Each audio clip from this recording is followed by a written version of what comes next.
Olá, neste vídeo analisaremos o conceito de datificação e, portanto, a qualidade da transformação que as últimas gerações de redes, de Big Data, de tecnologias digitais estão implementando ao nosso comum, ao nosso habitar, a inteira biosfera e ao nosso território, isto é, a nossa condição como espécie e a nossa condição como parte desta complexidade definida por Lovelock e Gaia, que é a nossa biosfera. O processo de datificação é um processo que é o resultado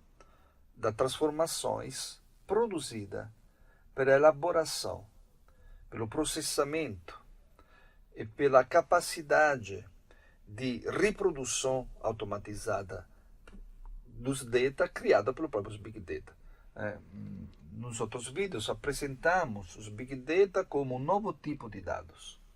como dados não produzidos pelos humanos, como dados ligados a sensores, a satélites, à internet das coisas, que ao armazenar uma grande quantidade de dados em database, os databases passam a poder produzir outros tipos de dados e, portanto, a gerar de maneira automatizada, através da sinergia de grandes quantidades de dados,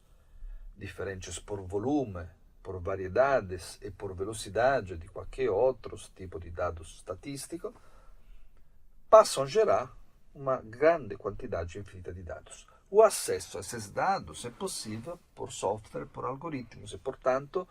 através de perguntas, nós podemos interagir com esta grande quantidade de dados e podemos, portanto, não apenas monitorar processos de grandes dimensões, mas nós podemos também produzir um novo tipo de interação cognitiva utilizando tecnologias digitais que permitem produzir alterações na sequência genética, na sequência da matéria e na sequência, portanto, das arquiteturas que constituem a nossa realidade, o nosso mundo. Este processo, que começou com a nanotecnologia e sucessivamente com a biotecnologia e hoje com a bioinformática, é um processo que,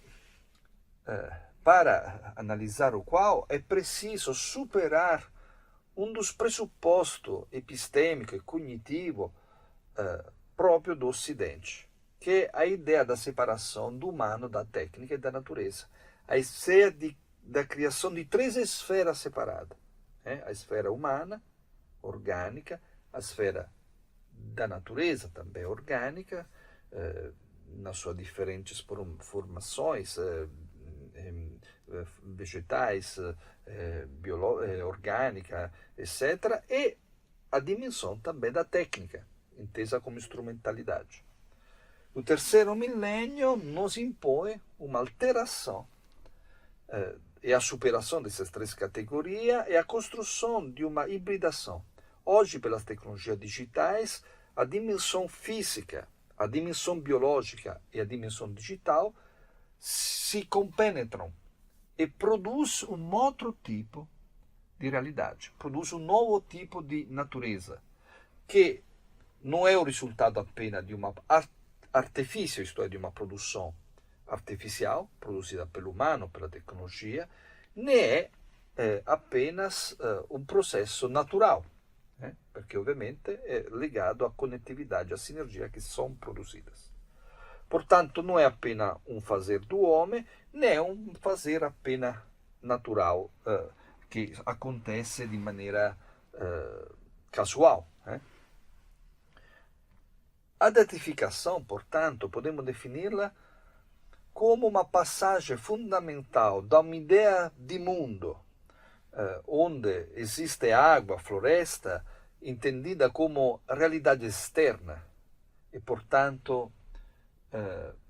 que pode ser utilizada como matéria-prima pelos humanos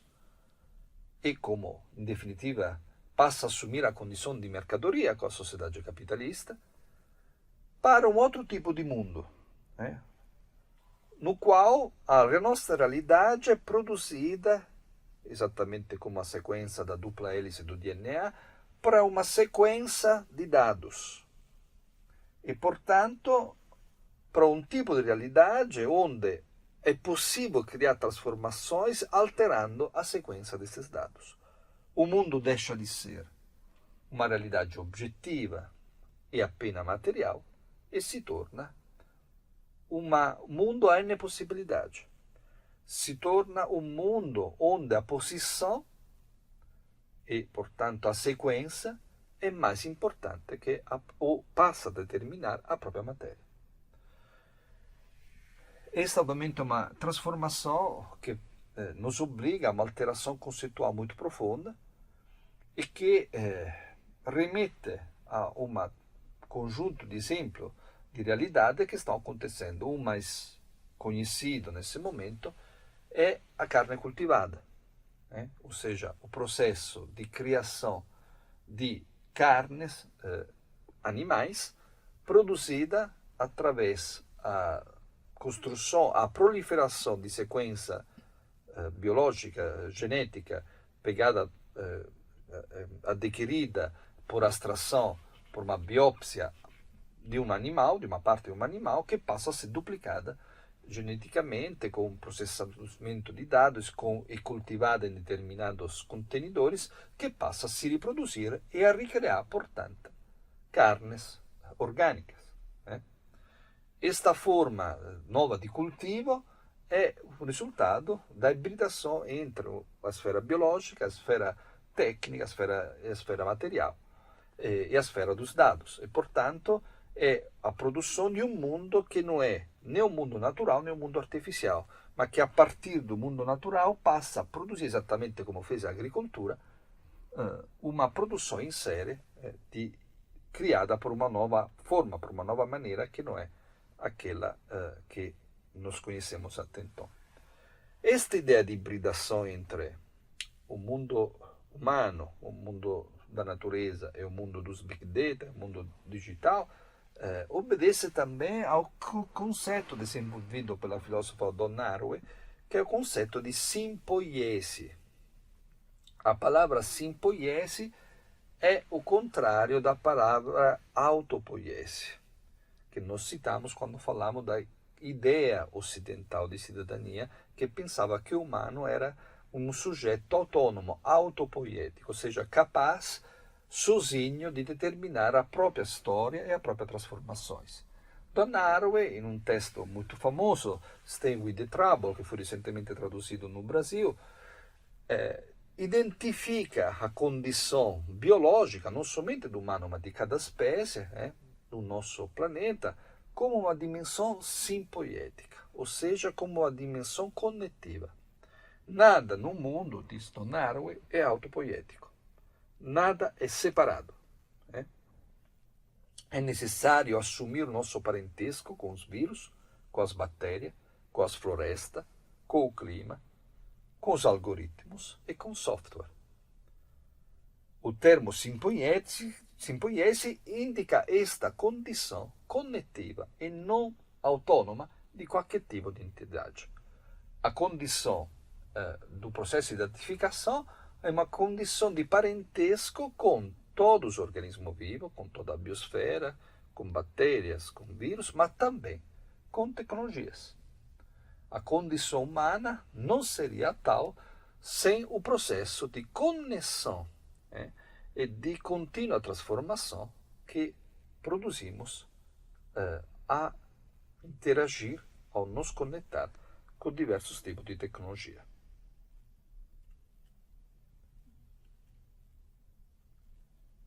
Que impatto queste transformações têm a nível de governança, a nível de cidadania? Bom, nós podemos analisar brevemente como foi, de fato, alterada a ideia de governance no contexto pandêmico, ou no contexto das mudanças climáticas, ou no contexto agora da conectividade e da inteligência artificial.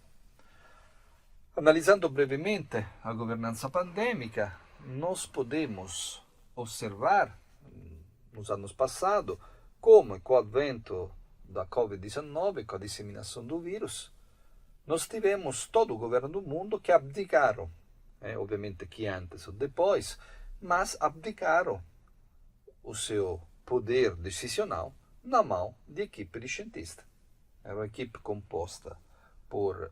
médicos, por biólogos, por estatistas, por engenheiros de dados, por virólogos, que analisavam a disseminação do vírus, analisavam também os avanços da pesquisa em relação ao conhecimento desse novo vírus e, consequentemente,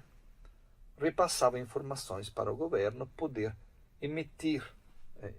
leis imediatas, com procedura rápida, para proteger a população e para tentar delimitar a disseminação do vírus. Mas, se nós observarmos ainda mais em profundidade, descobrimos que esta forma de abdicação do poder decisional dos parlamentos, do governo para a equipe de cientistas, incluía uma outra abdicação. Essa equipe de cientistas tomava suas decisões, tomava conhecimento da disseminação do vírus, da própria qualidade, da própria característica das doenças que o vírus portava, através da conexão com banco de dados, com Big Data, com processamento de dados e, portanto, com forma de tecnologias que permitia acesso imediato e um monitoramento através da atualização dos dados a um processo que era em contínua, emergente, em contínua transformação. Então, se nós podemos reconstruir, cartografar a governance pandêmica, nós vemos que temos três grandes esferas decisionais. O governo os parlamentos, que naquele momento, durante a pandemia, se tornavam mais que uma esfera decisional, uma esfera de execução. Mas os processos decisionais estavam na mão das equipes de cientistas, dos Big Data e do próprio vírus, das ações ativas do próprio vírus. Então nós temos a superação dos parlamentos e a criação de uma nova arquitetura dos processos de governance, no qual entidades humanas e não humanas passaram a interagir, a se conectar e a criar formas de contratualidade que não eram mais parlamentares,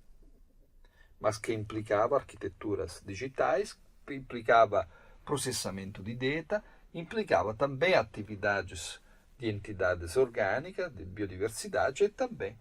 os estudos e o alcance a esses processos feito pela equipe de cientistas interdisciplinares.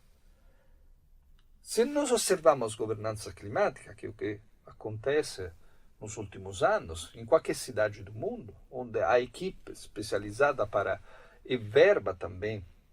deslocada para enfrentar eventos climáticos de grande porte, que infelizmente estão acontecendo em qualquer área do planeta, a qualquer latitude, nós temos uma cartografia parecida, um processo muito parecido aos de vírus. Obviamente nós temos no lugar dos vírus evento climático, chuva, vento e outras, ou ausência de chuva, portanto seca, e outros eventos de grande porte que vão produzir dados que vão determinar a exigência de análise científica feita por equipe de cientistas interdisciplinares, que a partir da situação vai informar os parlamentos. Então, nós estamos perante uma alteração da governance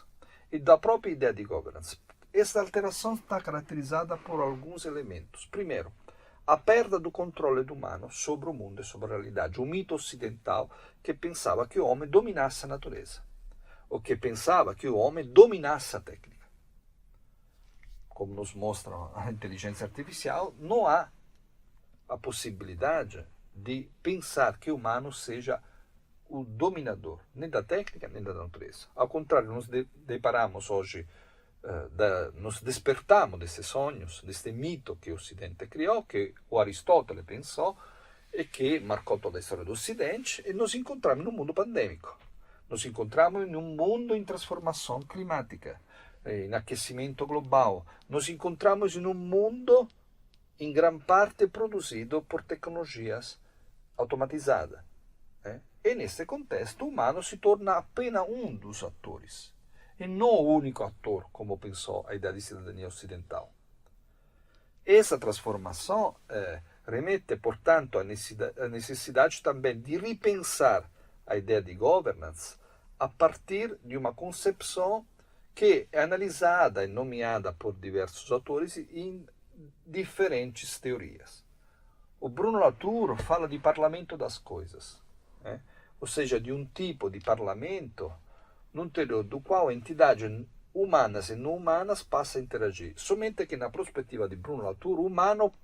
é ainda um protagonista diferenciado e principal, porque na sua interpretação, que exclui por inteiro a dimensão digital,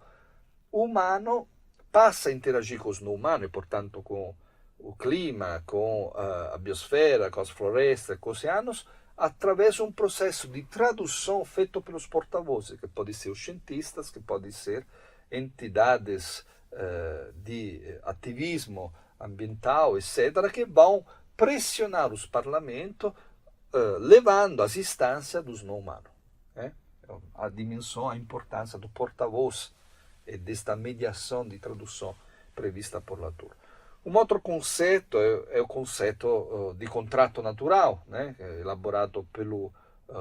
mestre e professor do Bruno Latour, Michel Serres, que pensa que a forma de contratualidade deve superar a dimensão apenas humanas e adquirir uma dimensão mais complexa de um tipo de parlamento no